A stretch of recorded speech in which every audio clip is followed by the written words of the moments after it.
Bahagya akong kinabahan nang makita ko ang dami ng repolyo sa bagsakan ng gulay. Ito na nga ba ang sinasabi nilang oversupply?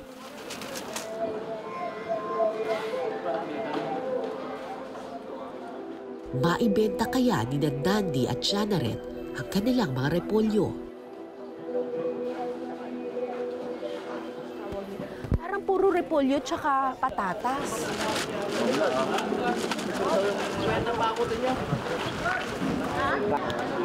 Tapisas na. Akala ko isang tao lang ang kakausapin para mabili ang mga repolyong aming dala. Pero marami palang prosesong pinagdadaanan ang repolyo bago ito na ibibenta. Nandyan ang mga disposer. Sila ang nag-aalok ng repolyo sa mga buyer o purchaser. Hindi ka pwedeng dumiretso sa buyer. Paano kikita ninyo?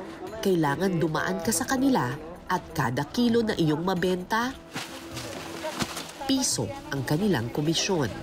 Ngayon, magkano kaya ang benta dyan?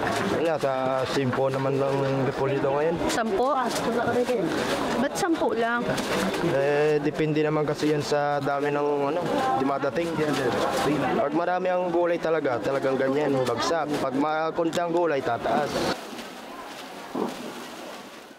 10 piso to. Basta green siya, tsaka meron pang dahon dito sa labas. Ito yung tinatag nilang second class. second class to. Sa 7, 8 kasi 20 peso na. Meron pa bang mas mababa pa sa 7? Mayroon. Anong itsura nun? Ganyan Third din siya class. na... Anong itsura ng third class? Mayroon din kasi na ganito na mababa. 3 pesos. Ha? Wala, bakit 3 piso lang? Yan talaga. Wala tayong magagawa din talaga kung talagang sugal.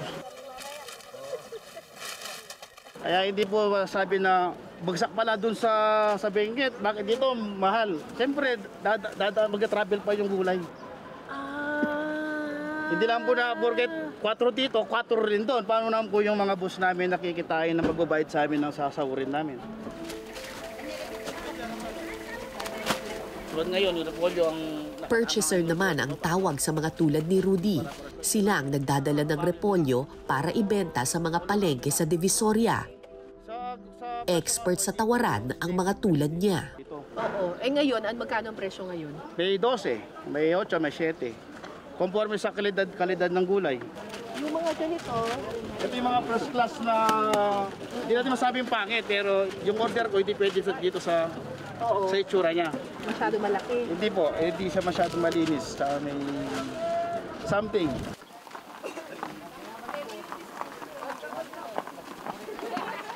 Kapag nagkasundo na sa presyo ang purchaser at disposer, daraan ang mga repolyo sa mga tinatawag na pordiya. Sila ang magre-repack ng mga repolyo bago ito muling bumiyahe palabas ng La Trinidad. Ang bayad sa kanila, 400 pesos kada tao.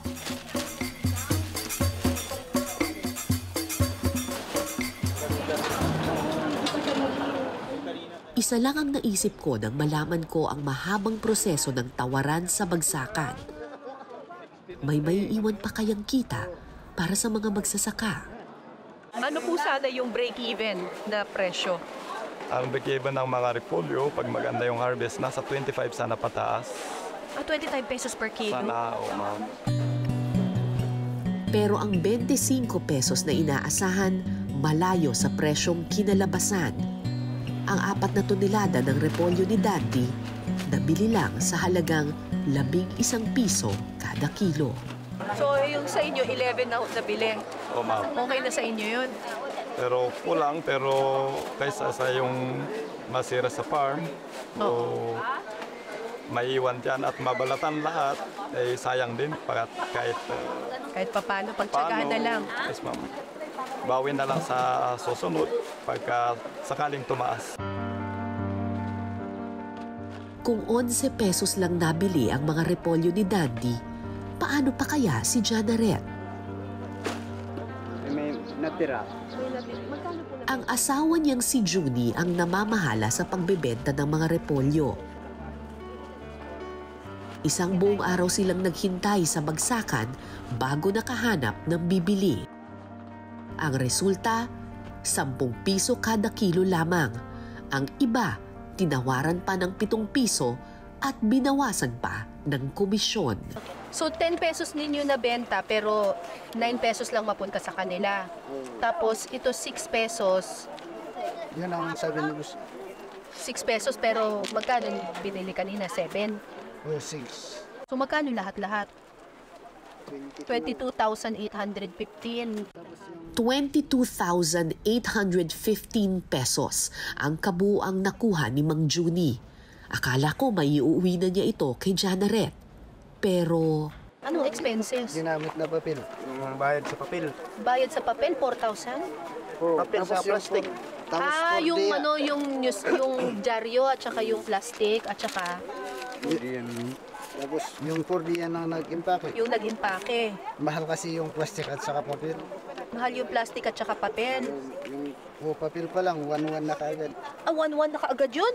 Dyaryo lang yun ah. Okay. Tapos yung plastic, 1,000 kaagad. 1,000 kaagad, plastic lang? 1,080 tapos may 4D yung 4. 1,600. 1,600. So magkano lahat ang expenses nila? Yung 4,400. 4,400. So magkano lahat ang kikitain nila? Kaya minaminus namin dun. 18,000. 18,000 tayo.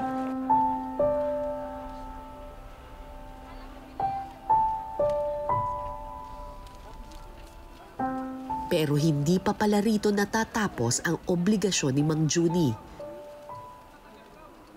Kailangan pa kasi niyang bayaran ang truck na naghatid ng repolyo. 9,500, no? 9,500 kasama na krudo dyan.